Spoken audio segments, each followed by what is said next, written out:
नमस्कार शेतकरी मित्रांनो, आज आपण डाळिंबाविषयी चर्चा करणार ते म्हणजे डाळिंबाच्या झाडाच्या तानानुसार इथेलचे प्रमाण कसे घ्यायचे प्लॉटमध्ये. बघू शकतात की 5 ते 10% पानगळ झाल्यास इथेलचं प्रमाण आपल्याला 2 ml नी 0,34चं 5 ग्रॅमने असं आपल्याला प्रमाण घ्यायचे.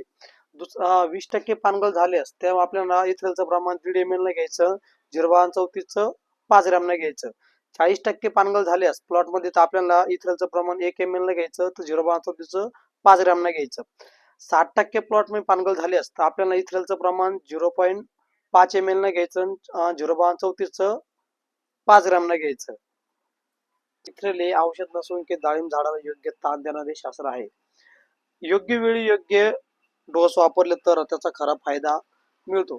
कारण झाडात इथिलिन गॅस सोडते, अनावश्यक वाढ थांबवायचं काम करते, पानगळ करून बाहेर एकसारखं आणण्याचं काम करते, झाडाला जनरेटिव्ह अवस्थेत न्यायचे काम करतात. डाळिंबाला इथेलचा फवारणीनंतर 80% पानगळ झाल्यानंतर जास्तीत जास्त 10 दिवसापर्यंत पाणी सुरू करावे.